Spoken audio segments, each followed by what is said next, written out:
L'eau monte beaucoup plus vite qu'il n'avance. Dans les couloirs du Costa Concordia, il n'y a plus de lumière, plus de repères, presque plus d'air, seulement des vacanciers qui progressent dans le noir avec leur téléphone portable levé devant eux, comme si quelques centimètres d'écran pouvaient les guider hors d'un paquebot, en train de mourir. À chaque pas, l'eau glacée grimpe un peu plus sur leurs jambes. Elle serre les muscles, coupe le souffle, ralentit les mouvements et transforme chaque porte, chaque angle, chaque escalier en piège mortel. Le bateau est couché sur le côté, donc plus rien n'a de sens. Le sol n'est plus vraiment le sol, les murs deviennent des obstacles, et certains passages qui devraient mener vers la sortie se referment comme des impasses. Ils savent que les secours sont quelque part dehors. Ils savent qu'il y a des canaux. Ils savent même que la terre ferme n'est pas si loin. Mais à cet instant, tout ce qui existe, c'est ce couloir noir. Cette eau qui continue de monter. Et cette question, qui devient de plus en plus terrifiante. Est-ce qu'ils vont atteindre l'autre côté du bateau avant que la mer atteigne le plafond? Parce que ce soir-là, sur le Costa Concordia, certains passagers ne meurent pas au moment du choc. Ils meurent après, bloqués dans une ville flottante, plus grande que la tour Eiffel renversée, à quelques mètres seulement d'une issue, qu'ils ne trouveront jamais. Nous sommes en janvier 2012. C'est une tranquille soirée d'hiver qui débute sur les côtes de la Méditerranée. À ceci près qu'une poignée de Marseillais et d'autres curieux se sont amassés sur les quais. Pourquoi un attroupement pareil ? Eh bien pour photographier le monstre de plus de 100 000 tonnes qui fait escale pour quelques heures. Et pour cause, cette ville flottante visible à des kilomètres à la ronde domine complètement le port. Alors, même si c'est pas la première fois qu'il s'arrête dans le sud de la France, c'est toujours un spectacle qui attire nombre de passants. Mais c'est avant tout pour embarquer ces nouveaux passagers que le paquebot a jeté l'ancre. Parti de Rome, il va bientôt reprendre la boucle habituelle au départ de Marseille, en passant par l'Espagne, puis Palma de Majorque, avant de rallier Civitavecchia en Italie. Au programme, pour les 3000 vacanciers qui ont la chance de prendre leur quartier à bord de ce paquebot de luxe, une semaine d'évasion loin des soucis du quotidien. Enfin ça, c'est ce qu'ils croient. Mais la promesse, c'est une mer calme et limpide, des escales dans les plus beaux ports touristiques de la Méditerranée, et un confort absolu, ponctué de spectacles incroyables tout au long du voyage. D'ailleurs, les passagers qui posent le pied sur le pont du navire sont tout de suite plongés dans le bain. Ils sont subjugués par la décoration à l'italienne luxueuse, et les espaces immenses qui leur donnent l'impression d'avoir atterri dans un autre univers. Et c'est un sentiment partagé par les centaines de milliers de personnes qui ont voyagé sur le paquebot depuis sa commercialisation en 2006. Après avoir navigué pendant 6 ans dans tout le bassin méditerranéen, le Costa Concordia a acquis la solide réputation d'être le navire de croisière le plus sûr et le plus moderne d'Europe. À un iceberg près, le Titanic avait la même réputation. C'est donc dans une ambiance de fête et de détente totale qu'il prend la mer. Les premiers jours s'enchaînent à la perfection, jusqu'au 13 janvier 2012. Comme c'est un vendredi, certains vacanciers s'amusent à plaisanter sur la croyance bien ancrée du jour maudit, sans savoir qu'ils sont bien sur le point de passer du rire aux larmes. Mais pour le moment, le Costa Concordia vient de faire une pause sur son trajet qui l'emmène vers le nord, et à larguer les amarres le long de la côte italienne. Les touristes passent la journée à flâner dans les ruelles de Rome, et remontent à bord en fin de journée. Là encore, rien d'alarmant. Cette nouvelle soirée sur le paquebot s'amorce comme toutes les précédentes, dans la joie et la bonne humeur. Les passagers prennent un verre au casino, ou dînent dans l'un des 5 restaurants du bateau, tout en s'essayant à quelques pas de danse avec les serveurs. Sauf qu'il y a une personne en particulier qui se détache un peu du paysage sur le navire. Quelqu'un qui ne manquerait pour rien au monde son petit bain de foule journalier, et qui est extrêmement attaché au prestige de sa position. Le commandant de bord. C'est un Italien de 51 ans du nom de Francesco Schettino, très respecté dans son métier. Il a déjà effectué cette croisière des dizaines de fois. Alors faire naviguer ce géant des mers sur la Méditerranée, c'est un peu la routine. Mais après déjà 3 années passées aux commandes du bateau, le quinquagénaire s'est surtout taillé une réputation de beau parleur. Car s'il y a bien une chose qu'il aime plus que tout, c'est que les passagers viennent flatter son ego. Il faut dire qu'il a le goût du spectacle, et qu'il sait très bien en mettre plein les yeux pour attirer tous les regards. Bon, tu me diras qu'il n'y a rien de dramatique en soi. Sauf que c'est justement ce petit excès d'orgueil qui va bientôt mettre la vie des 3208 passagers et des 1023 membres d'équipage en péril. Durant cette nouvelle nuit de navigation, le Costa Concordia doit remonter vers le nord-ouest, en passant entre la petite île de Giglio et la côte, pour rejoindre le port de Savone. Tous les voyants sont au vert, y compris au niveau de la météo. Mais il y a un détail que les vacanciers ignorent encore complètement. Leur commandant vient de décider de modifier quelque peu la trajectoire initiale. Et oui, Francesco se sent d'humeur un peu trop enjouée pour se contenter de passer en ligne droite entre l'île et le continent, comme il en a l'habitude. Ce soir, il a envie de sortir le grand jeu et d'offrir un petit spectacle aux insulaires.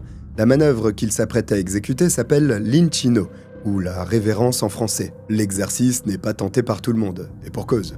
Il consiste à passer le plus près possible de l'île Giglio, toute lumière allumée et sirène hurlante, pour saluer le millier d'habitants de ce petit port de pêche, dont certains sont d'ailleurs d'anciens employés de la compagnie. C'est un peu le moment tuning des mers, mais bon, ça a beau être une opération périlleuse, Francesco n'en est pourtant pas à son coup d'essai. C'est donc en totale confiance en ses propres capacités, mais aussi en l'invulnérabilité de son paquebot, qu'il reprend les commandes à 21h30 ce 13 janvier, et ordonne un changement de cap. Seulement c'est justement à cet instant que le destin du Costa Concordia va virer de bord.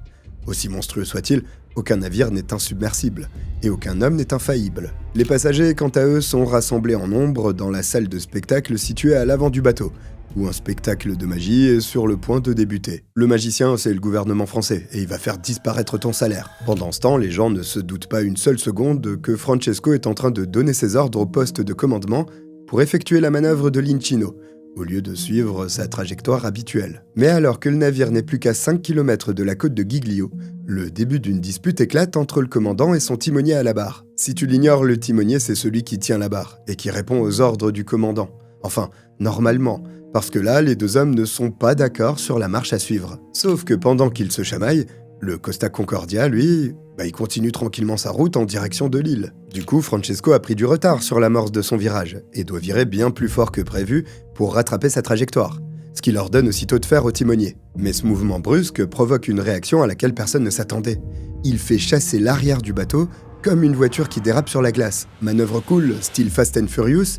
Pas vraiment. Le problème, c'est qu'à cette distance, ils sont déjà très proches de la côte et des rochers saillants qui l'abordent. Beaucoup trop proches. Le commandant réalise qu'il risque l'impact. Il demande un contre-braquage en urgence. Mais dans la confusion, le timonier comprend l'inverse de l'instruction qui lui est donnée. Il vire encore plus à droite, au lieu de tourner la barre à gauche. Cette dernière erreur est fatale. Quelques secondes plus tard, le flanc gauche du monstre des mers s'ouvre comme une boîte de conserve sur les roches immergées au large de l'île de Giglio. La coque se déchire sur 53 mètres de longueur et 7 mètres de hauteur. En un battement de cils, l'eau glacée s'engouffre dans la brèche. Pour les passagers, la fête est finie. Le cauchemar, lui, est sur le point de commencer. Le choc de la collision est ressenti par tous les croisiéristes présents à bord. Au moment où il se fracasse sur le récif, le Costa Concordia tremble dans un horrible grondement sourd avant de basculer légèrement sur la gauche, ce qui fait glisser quelques objets et couverts dans la salle de spectacle où se sont réunis la majorité des passagers. La surprise fige tous les regards un instant, puis c'est la panique. En même temps, quand le bateau sur lequel tu te trouves se couche sur son flanc après ce qui ressemble à un tremblement de terre, c'est jamais très bon signe. Pourtant, aucune des 4000 personnes présentes à bord n'imagine encore l'ampleur du drame qui vient d'avoir lieu. Et le pire, c'est que la situation va se dégrader à une vitesse hallucinante parce que soudain, c'est le noir total. Des hurlements de terreur s'échappent de la bousculade générée par la foule déboussolée. Le personnel de bord a bien un protocole à appliquer en cas de crise, sauf qu'il est tout aussi perdu que les passagers. Car lui non plus n'est pas tenu informé de la situation. Donc un protocole c'est bien beau, mais pour gérer quoi? Les restaurants, le théâtre, tous les ponts du bateau sont plongés dans un chaos sans nom. Au poste de commandement par contre, on est loin d'être dans l'ignorance. Et si personne ne cède encore à la panique, c'est pour une bonne raison. Car le Costa Concordia a été conçu pour résister à un accident de ce type. Jusqu'à un certain point. Ça, Francesco Schettino le sait mieux que personne. 8 caissons étanches ont été ajoutés sous le bateau pour contenir l'eau qui s'infiltrerait en cas d'impact ou de fissure. Si un ou deux de ces caissons se remplissent, c'est pas un problème. Le paquebot continuera à flotter. Mais s'ils sont trop nombreux à avoir été touchés, c'est le naufrage assuré. Donc à ce stade, le travail du commandant et de ses équipes consiste à évaluer les dégâts en comptabilisant le nombre de caissons endommagés et donc inondés. Alors on fait les comptes. 1 caisson, 2 caissons, et le constat est fatal.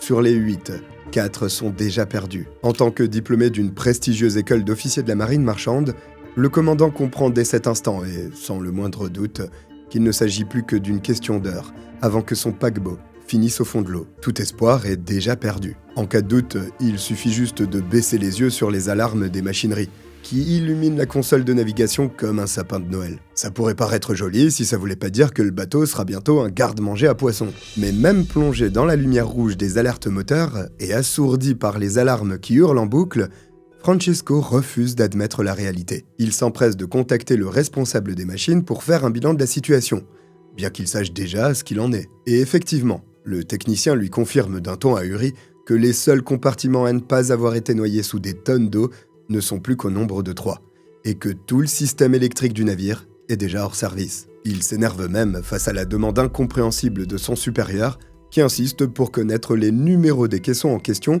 au lieu d'agir immédiatement en organisant l'évacuation des passagers et en lançant l'appel de détresse. Pour une raison impossible à comprendre, le commandant ne donne pourtant aucun de ces 2 ordres. À la limite, tout ce qu'il consent à faire est d'effectuer une dernière manœuvre, destinée à placer le bateau en direction du port de Giglio, histoire de le rapprocher de la côte. Il dit exactement « On attend de dériver vers des eaux moins profondes, et au pire, on se pose sur le fond. On verra. Faudra que le commandant me donne le numéro de son prof de yoga, parce qu'à ce niveau-là, c'est plus du calme, c'est une anesthésie générale. » Le Costa Concordia n'a plus de moteur ni de barre. Il dérive au gré du vent et des courants, en pleine obscurité. Et je te rappelle qu'à cet instant, les 4000 personnes à bord ignorent encore totalement que la situation est désespérée. Ils ne sont d'ailleurs pas plus informés du fait qu'ils se trouvent juste à côté d'une île. Confus, certains sont même retournés dans leur cabine, plongés dans le noir, en se disant que, même si ça a été impressionnant, c'est certainement rien de grave. Une coupure de courant, peut-être un générateur qui s'est arrêté. Bah oui, si la situation était dramatique, on les avertirait forcément. La plupart tentent donc de ne pas se laisser gagner par le stress. Ce qui n'est pas facile, alors que le bateau est à l'arrêt total, envahi de cris et de pleurs en lieu et place du ronronnement des moteurs, et que tout ce qui les entoure à l'extérieur se résume à une obscurité profonde et épaisse. Et c'est peut-être ça le plus angoissant à cet instant. Ne pas arriver à distinguer quoi que ce soit hormis cette eau sombre qui s'étend à l'infini. À 21h55, le commandant du Costa Concordia finit enfin par prendre la parole au micro. Sauf que le message qu'il adresse aux vacanciers est en léger décalage avec la réalité, puisqu'il leur assure avec un aplomb phénoménal que la situation est sous contrôle, et qu'il ne s'agit que d'un problème de générateur. D'après lui, les techniciens sont justement en train de travailler à la résolution de ce problème. Tu sais que j'aime bien comparer les menteurs à Pinocchio dans mes vidéos. Mais là, Francesco le surpasse. À ce niveau, sa concurrence, ce sont des chefs d'État. Et tristement, ce mensonge ne sera pas sans conséquence. Car s'il pense bien faire en évitant un mouvement de panique, Francesco Schettino prive surtout les 4000 personnes présentes sur le bateau d'une prise de conscience vitale. Mais de toute façon, cette annonce produit l'effet inverse et crée une nouvelle vague de panique. Un certain nombre de croisiéristes prennent même contact avec leurs proches pour les informer de la situation, ou du moins le peu qu'ils en savent. Quelques-uns alertent même la gendarmerie. Les militaires finissent à leur tour par aviser la capitainerie du port de Livourne, qui a en charge la coordination de toutes les actions de secours dans cette zone maritime. Il est alors 22h10, soit environ 25 minutes après l'impact. Ces derniers joignent le paquebot par radio pour vérifier ce qui se passe à bord. Ils questionnent tout naturellement le commandant au sujet de la situation, en lui demandant si son navire rencontre un problème. Ce à quoi Francesco répond qu'ils sont en effet en plein blackout. Autrement dit, il déplore une simple panne de courant. Il ajoute aussi d'une voix assez calme qu'ils sont en train de gérer le souci. Mais les gardes-côtes sont plutôt sceptiques face à cette réponse. Ils insistent. D'après les gendarmes, plusieurs passagers auraient évoqué le toit d'un restaurant qui se serait en partie effondré. Et ils veulent donc savoir si ce problème de générateur est vraiment le seul à signaler. Mais surtout s'il faut ou non déployer de l'aide vers le bateau. Et s'il pose cette question, c'est parce qu'il faut du temps pour rejoindre la zone. Incroyable, mais vrai. Francesco Schettino confirme que tout va bien, et qu'il a la situation bien en main. Il refuse net toute intervention de la part des secours, qui est pourtant nécessaire et urgente. Est-ce que c'est par pur orgueil, ou bien parce qu'il pense sincèrement être en mesure de gérer tout seul un cas désespéré? On le saura jamais précisément. Ce qui est sûr, c'est que la logique aurait dû le pousser à procéder au début de l'évacuation, il y a déjà très longtemps. Au lieu de ça, tous les passagers et membres d'équipage sont encore à bord, au milieu des pleurs et de l'agitation qui grandit à mesure que le bateau s'incline. Et il a beau savoir pertinemment que le Costa Concordia est en train de couler, le commandant de bord ne donne toujours pas la moindre consigne de secours, comme le fait de mettre des gilets de sauvetage par exemple. C'est à force de voir les employés de la compagnie circuler avec, juste au cas où, que de plus en plus de croisiéristes se décident à les enfiler eux aussi. Et de fil en aiguille, ils commencent même à se diriger d'eux-mêmes vers le pont 4, où se situent les canots de sauvetage. Petit à petit, tout le monde se met à suivre le mouvement, sans la moindre indication ni éclaircissement de la part du chef de bord.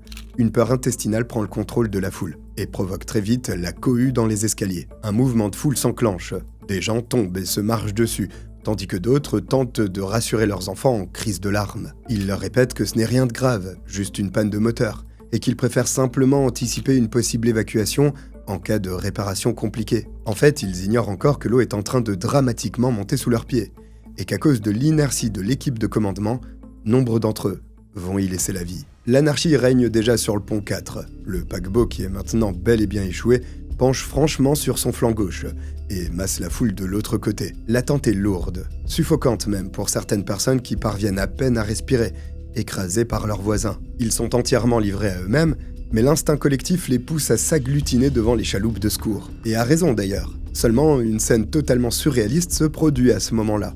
L'un des employés du Costa Concordia reçoit un message de la part de Francesco. Ce dernier demande à tous les passagers de bien vouloir rejoindre tranquillement leur cabine, dans le calme et la bonne humeur. Oui, t'as bien entendu. Au lieu de commencer l'évacuation, le capitaine invite les passagers à faire machine arrière et à regagner leur chambre, sous prétexte que la panne des générateurs n'est pas encore réparée et qu'il faut juste patienter un peu avant de reprendre le voyage. À ce stade, on peut le dire. Il condamne purement et simplement ces gens à la mort. Sauf que les premiers doutes commencent à germer dans l'esprit d'une grande majorité de vacanciers. Le bruit de l'acier qui se déchire, le tremblement, les gilets de sauvetage, ça ressemble à tout sauf à une simple panne moteur. On nous prend assez pour des cons toute l'année pour pas remarquer les entourloupes. Et puis, il ne faut quand même pas être aveugle pour comprendre que le bateau est en train de se coucher sur le côté. Il est déjà presque impossible de se tenir droit ou d'avancer sans glisser. Le comble dans tout ça, c'est que les employés eux-mêmes commencent à appeler leurs proches et prévenir les secours. Pour les passagers, la sensation d'être pris pour des imbéciles s'attache à celle, encore plus forte, que leur vie est bel et bien en danger. Et au bout du compte, plus personne n'obéit aux directives données par le maître à bord. Mais enfin, après avoir attendu presque 2 heures sans rien faire, Francesco déclenche l'abandon du bateau et fait retentir la sirène dans tous les couloirs. S'il avait assumé les conséquences de ses actes et endossé son rôle jusqu'au bout, on aurait pu procéder à l'évacuation dans un certain calme et avec ordre, en évitant les accidents et les mouvements de panique. À cette heure-ci, une bonne majorité des 4000 personnes à bord se trouveraient même déjà les pieds au sec sur la terre ferme. Sauf qu'à présent, la précipitation plonge le paquebot à moitié couché dans la débâcle la plus totale. Et c'est pas l'appel au calme désespéré du mythomane Francesco Schettino qui va y changer quoi que ce soit. Plusieurs milliers de personnes paniquées se ruent en même temps sur les canots de sauvetage, en se bousculant et en se piétinant au milieu des objets renversés, agrippés aux rambardes et à tout ce qui est encore fixé au sol. C'est à ce stade qu'on comprend que les femmes et les enfants d'abord, ça relève de la légende. Là, c'est chacun pour sa peau. Même les personnes âgées, en fauteuil roulant ou les bébés, sont poussés par certains passagers complètement terrorisés, qui ne suivent plus que la règle du chacun pour soi. Les employés essaient d'assurer un semblant d'ordre en priorisant les plus jeunes. Mais dans la cohue, une foule de près de 4000 personnes qui sont devenues des animaux, et entre les hurlements et les crises d'angoisse, c'est juste peine perdue. Les chaloupes sont prises d'assaut en l'espace de quelques minutes, souvent surchargées. Dans un geste désespéré, quelques passagers sautent même sur le toit des embarcations depuis le pont supérieur. Et quand c'est pas un problème de poids, ce sont les grues censées descendre les canaux qui ne fonctionnent pas.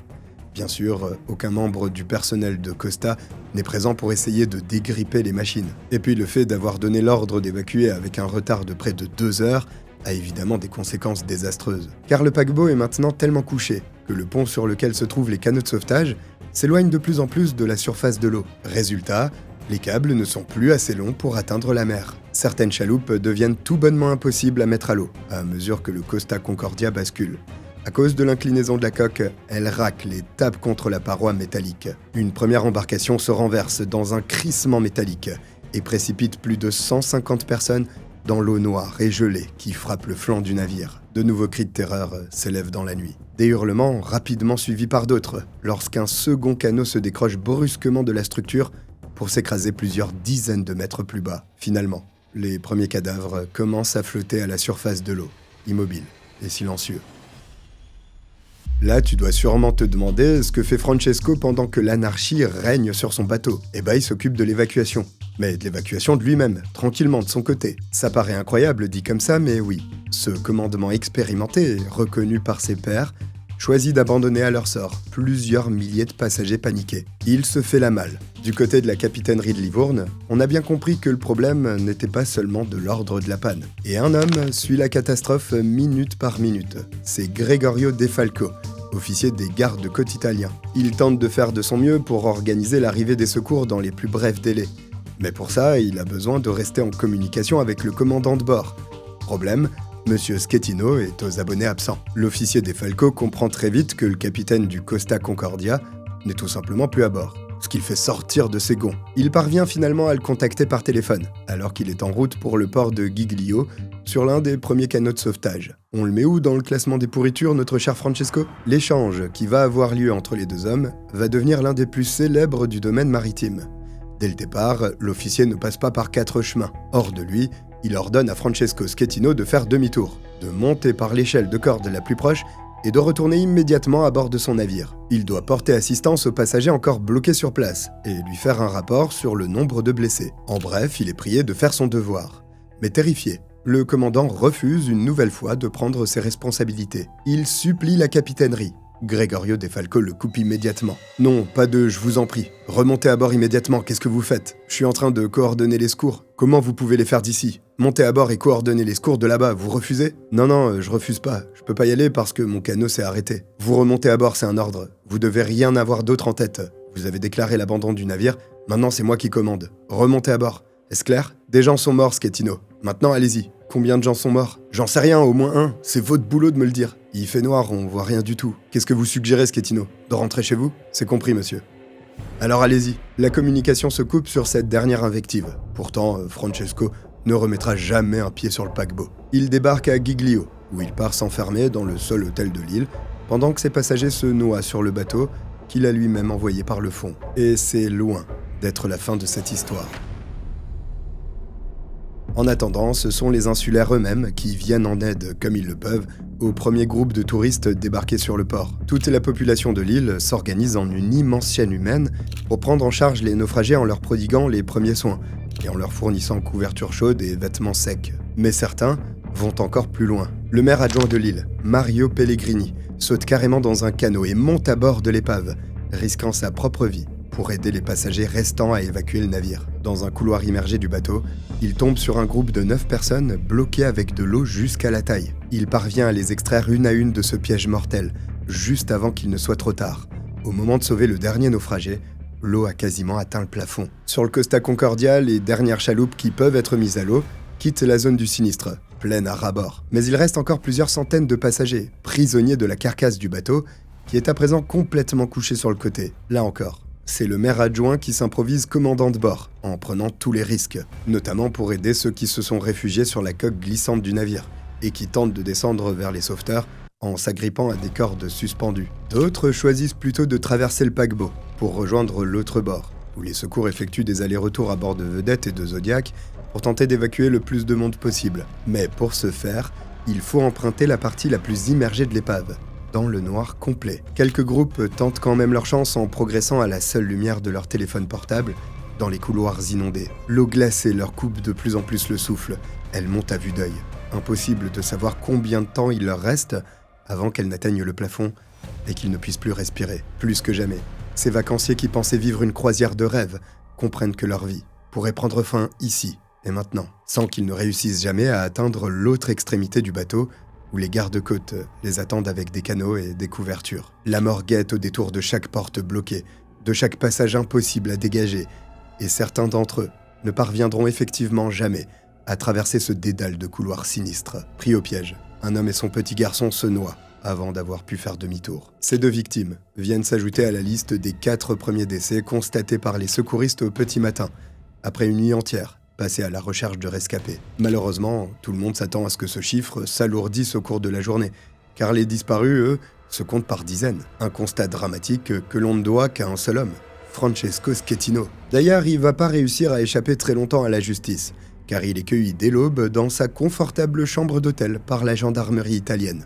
Il est inculpé d'homicide par négligence et d'abandon de navire. Les enquêteurs estiment à juste titre qu'il a toute sa part de responsabilité dans la tragédie qui vient d'avoir lieu, notamment parce qu'il s'est beaucoup trop rapproché des côtes de Giglio et qu'il a aggravé la crise avec une série de décisions toutes plus mauvaises et confuses les unes que les autres. Mais le plus grave, et ce qui a causé la mort de plusieurs personnes, reste le fait qu'il ait retardé l'évacuation de plus de 2 heures. Puis menti délibérément aux gardes-côtes quant à la situation dramatique du Costa Concordia, avant de finir par déserter les lieux. Cette catastrophe exceptionnelle connaît très vite un retentissement énorme en Italie et en France, où plusieurs ressortissants sont ajoutés à la liste des disparus. Les premiers jours qui suivent la tragédie, beaucoup de ces familles s'inquiètent et se rendent sur l'île Giglio avec l'espoir de retrouver leurs proches encore en vie, coincés quelque part dans le bateau ou réfugiés au milieu des rochers. Seulement, après de longues et intenses semaines de fouilles dans l'épave renversée, Tous les corps de ceux manquant à l'appel finissent par être retrouvés. Aucun n'a survécu. Au terme des recherches, on ne dénombre pas seulement 6 morts, mais 32 au total. Ce bilan aurait pu être beaucoup plus lourd si le paquebot ne s'était pas approché de la côte avant de sombrer. Ça c'est certain. Mais il ne faut pas oublier qu'au-delà de toutes ces vies définitivement brisées, il reste aussi le traumatisme, les cauchemars et la terreur de cette nuit d'enfer qui poursuivra beaucoup des passagers ayant eu la chance de rentrer chez eux. Et puis, le Costa Concordia n'est pas seulement un drame humain. Le paysage autrefois si paisible du petit port touristique de Giglio est maintenant défiguré par la carcasse renversée de l'énorme paquebot. En se couchant, l'épave s'est encastrée sur 2 grosses aiguilles rocheuses qui l'empêchent de couler complètement. Et il faut dire que personne ne sait trop quoi faire de cette ville flottante, morte, qui rappelle à tout le monde le drame qui s'est joué cette nuit du 13 janvier 2012. En plus de ça, les habitants de l'île craignent maintenant devoir faire face à une véritable catastrophe écologique. Et oui, au moment du naufrage, le Costa Concordia contient encore 2300 tonnes de fioul et de diesel marin, qui menacent de se répandre en Méditerranée, polluer les côtes et détruire de nombreux écosystèmes présents autour de l'île. C'est pour cette raison que des équipes spécialisées réalisent une opération de pompage sur plusieurs semaines, avant même de réfléchir aux moyens de renflouer le paquebot. Une opération qui consistera à le redresser, le remettre à flot, puis le remorquer jusqu'à Gênes pour qu'il y soit démantelé. D'ordinaire, on ne déplace pas l'épave des bateaux de trop grosse envergure. On la découpe sur place. Mais dans le cas du Costa Concordia, la priorité absolue est la protection de l'environnement.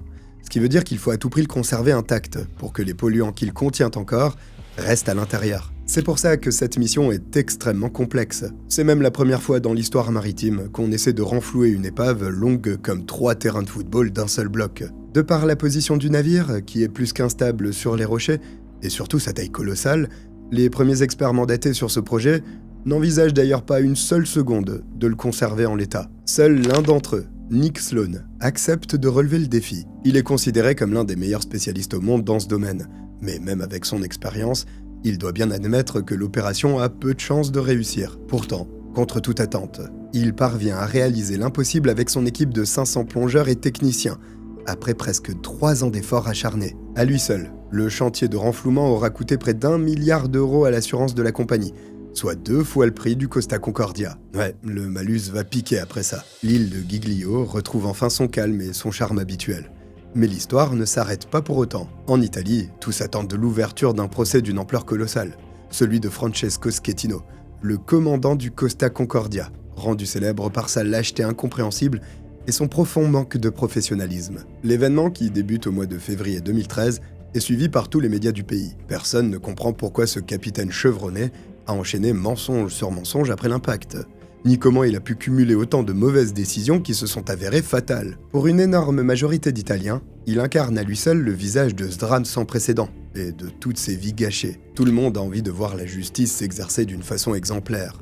De toute façon, il n'a pas grand-chose à dire pour sa défense. Il est entièrement responsable de la tragédie. C'est clair qu'il ferait peut-être mieux de la fermer. Reconnu coupable de 32 homicides par négligence ainsi que de l'abandon de son navire, il est condamné à une peine de 16 ans de prison. Une sentence confirmée par la Cour d'appel en mai 2016 et confirmée par la Cour de cassation un an plus tard. Mais la justice a aussi reconnu une part de responsabilité en ce qui concerne plusieurs autres officiers, dont le timonier, qui ont tous écopé de plusieurs mois de prison. Bah oui, parce qu'à la base, si le timonier avait simplement obéi aux ordres, on n'en serait peut-être pas là. D'ailleurs, lui a écopé d'une peine d'1 an et 8 mois de prison, pour homicide pluriel par imprudence. La compagnie Costa s'est vue quant à elle condamnée à payer une amende d'un montant d'1,5 million d'euros, en plus du dédommagement versé aux victimes. Aujourd'hui, les dernières traces de la catastrophe ont totalement disparu des côtes de Giglio. Mais on peut certainement pas en dire autant pour tous les secouristes, héros de l'ombre, victimes et témoins du drame, qui n'oublieront jamais la tragédie qui s'est jouée par cette nuit froide de janvier. Il en va de même pour Francesco Schettino, qui est encore à l'heure actuelle incarcéré dans une prison de Rome, et dont le nom restera à tout jamais associé à l'un des naufrages les plus dramatiques du XXIe siècle. Désolé de t'avoir raconté ça si t'avais prévu une croisière pour bientôt. C'est pas tous les jours qu'on entend une histoire avec autant de décisions désastreuses. Et pourtant, je t'avais déjà raconté une affaire qui aurait pu mieux finir. C'est celle de la prise d'otage de Marignane en France que tu peux retrouver sur la chaîne. On est arrivé au bout de cette affaire, un grand merci de m'avoir suivi jusqu'au bout, n'hésite pas à t'abonner, ça m'aide beaucoup, et on se retrouve bientôt. Bye.